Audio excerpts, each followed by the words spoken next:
Siyabingelela sizwe sonke sakithi. Wonke umuntu la ekhona khona njengamanje siyambingelela. Kuphi nakuphi la ekhona khona umuntu siyambingelela. Uyabingelela namhlanje uDr Spikili. Uyishingishane zomoya ingqungqulo eshaya amaphiko phezu kwemizi yamadoda. Bathi-ke uhamba bangamthanda abezizwe. Labo bantu abanjalo abangamthanda uDr Spikili, laba bantu abangazwani neqiniso, nalaba bantu ke suke banomona, nabantu esuke baney'nkinga zabo. Ingakho kuyibongo zika-Dr Spikili kuthiwa uhamba bangamthanda abezizwe. Bonke abantu siyababingelela, ama-subscribers ka-Dr Spikili, bonke abantu abazi uDr Spikili nabantu abangamazi uDr Spikili, siyababingelela-ke namhlanje. Namhla-ke sikhona la vele nje uDr Spikili, sikhona la kwaMhlaba Uyalingana, lapho uDr Spikili asebenzela khona nalapho azalwa khona. Wonke umuntu-ke namhla siyambingelela. Cha, ziningi kakhulu iy'ndaba engisiphathela abantu namhlanje, ngoba ngihlezi ngisho-ke kubantu ukuthi abantu mababona sivela la senza ividiyo noma kunento esuke sikhuluma ngayo, sikhuluma ngento abantu esuke basibuzile yona, asikhulume ngento esingabuzwanga yona isikhathi esiningi. Kunjalo-ke abantu-ke babuzile abantu ukuthi Dr Spikili, njengoba unyaka uqalile, yini osihlelele yona njengoba unyaka uqalile? Vele-ke abantu kufanele baqale manje banyakaze unyaka uqala. Izinto ungasho ukuthi uzozibamba ngoba unyaka usuyophela, sesemajikweni ekugcineni kuyima wena uqala usukuma. Into ebaluleke kakhulu kabantu, ziningi izinto abantu abafisile ukuzenza onyakeni esiphuma kuwona njengoba unyaka uqala, kodwa bagcina bangafinyelelanga kuzo. Njengamanje-ke babuzile ukuthi nhloboni yenduku ekhona kwa-Dr Spikili njengoba unyaka uqalile engakwazi ukusikhipha ey'nkingeni, ngoba abantu bafuna izinto zabo zinyakaze. Bafuna izinto ey'bheke phambili abantu, bafuna ukuphumelela abantu. Ngaphandle kokuthi-ke ngoba abantu bayazi ukuthi la ekhaya ka-Dr Spikili umsebenzi okuyiwona wona esibhizi ngawo la ekhaya namanje akukashintshi ka-Dr Spikili. Sibhizi ngey'phakamiso, lapho khona esiphakamisa khona umuntu odinga ukuphakanyiswa. Ngaphandle kokuthwalisa, siyaphakamisa ka-Dr Spikili njengoba abantu balwazi lolo daba lolo. Kodwa-ke base bethi-ke cha, bafuna ukuzwa nje okusheshayo, bangakafinyeleli ey'phakamisweni, bangakafinyeleli noma kwimininingwane le yey'phakamiso abazidingayo abantu. Yini-ke engakwazi ukuthi bibasiza njengamanje? Cha-ke njengoba ngikhona kule video ngiyasho namhlanje ukuthi cha, mangabe unyaka uqala, imvamisa kuye kudingeke induku le kuthiwa ivulandlela. Ivulandlela-ke liphethe izinto ey'ningi, umuthi lona oqhelisa zonke izinto ezimbi esuke ziphambi kwakho, nesuke zivimba inhlanhla yakho, nesuke zivimba impumelelo yakho. Liyakwazi ivulandlela ukuthi likuqhelisele zonke izinto ey'khona phambi kobuso bakho esuke zivala iy'ndlela zakho. Njengoba kuthiwa ivulandlela nje, kuchazwa ukuthi yonke into osuke ufuna ukuyenza, iy'ndlela zakho kumele zikhanye, kumele zivuleke.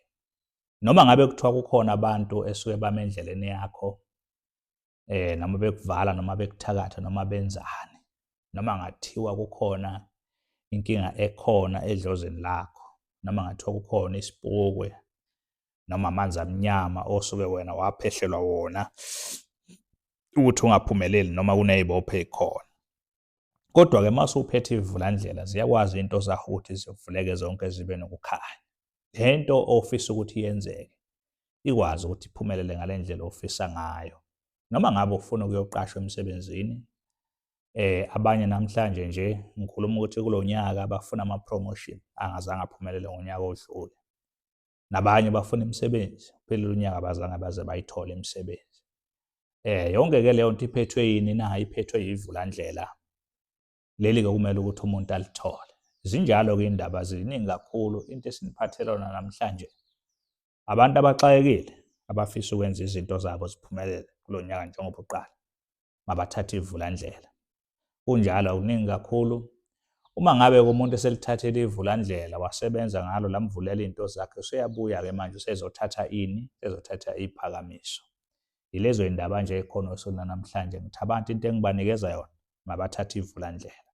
Phezu kwazo zonke-ke iy'nkinga noma ngabe kuthiwa iy'nkinga zikhona, kodwa ivulandlela lona liyi-answer empilweni yakho. Ilokho nje aziningi kakhulu-ke indaba vele abantu-ke bayazi la kwaMhlaba Uyalingana. Umuntu uma ngabe efuna ama-direction eza la kaMhlaba Uyalingana ka-Dr. Spikili uzokwenza njani na? Mayigibela uzothatha iy'moto eziya kwaMhlaba Uyalingana eBhambanana, lapho-ke azofike ethi uya khona. Engakafika eBhambanana-ke sinesitobhi laphaya okuthiwa yiSemathayini, lapho wona uyofike wehle khona bese ushona ka-Dr. Spikili. Uma ngabe uhamba ngama-hike, hhayi awuhluphi nje, uyahlangatshezwa khona la ekhaya ka-Dr. Spikili, ukwazi ukuthi uzofinyelela khona ka-Dr. Spikili. Uma kuthiwa sekuhliwe, ungaze uzoxakeka ukhathazeke kakhulu ngoba usuke uze ekhaya uyofika uyithole nendawo yokulala khona la ka-Dr. Spikili ngoba vele kusuke kusekhaya lapho osuke uya khona. Zinjalo-ke iy'ndaba. Kodwa-ke abantu uma bafuna ukungixhuma emafonini, inamba ka-Dr. Spikili ithi 071 106 9603. 071 106 9603 inamba ka-Dr. Spikili layatholakala kuyo. Okunye ku-Dr. Spikili zimbili kuphela iy'nsuku angazisebenza evikini. Uma ngabe-ke uzoba ngoLwesithathu noLwesine, u-Dr. Spikili akasebenzi ngaleyo malanga lawo, kodwa wonke la amanye amalanga u-Dr. Spikili uyasebenza. The 2 days siyenzele ukuthi nathi sikwazi ukuthi sigubhe imithi, sikwazi ukulungisa izinto zenu. Uma ngabe nifika la ka-Dr. Spikili, ungafiki kuthiwa umuthi awukho noma khona into engekho wena oyidingayo. Uma ngabe ufika ka-Dr. Spikili zonke izinto uzozithola zikhona osuke uzidinga. The 2 days nje yalokho, nabantu laba esisuke badinga ukuposelwa izinto zabo, siyabaposela kulo 2 days zikwazi ukufinyelela kubona la abakhona khona. Ingakho sayinikeza lo 2 days evikini ukuthi sikwazi ukuthi sihlele izinto zethu esisuke sizenza la. Lo 2 days nje walokho, la amanye amalanga wonke, Monday, Tuesday, phinde kuyobe Friday ne-Saturday, wonke lawo malanga lawo ne-Sunday. I-Sunday siyisebenza half day kancane-ke ekuseni ngoba phela siphinde siyongena emasontweni sithandaze, sikhulekele khona ukuthi abantu abakwazi ukusizakala, bakwazi ukuphila abantu. Yilokho nje, aziningi kakhulu iy'ndaba. Uma uthe uyafona wangamthola u-Dr. Spikili, uyakwazi ukuthi-ke uma ufone kwaze kwa-2 times ucingo alubanjwa, so ungavele usane sobhala imeseji ngoba u-Dr. Spikili uhlezi ebhizi kakhulu. Kuyenzeka ukuthi uyafona u-Dr. Spikili usahlola la ekhaya, ngeke akwazi uku-answer ucingo ngapha nakade ehlola ngala.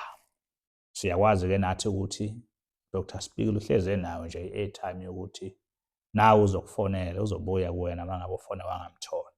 Yilokho nje, aziziningi kakhulu iy'ndaba mfowethu nodadewethu.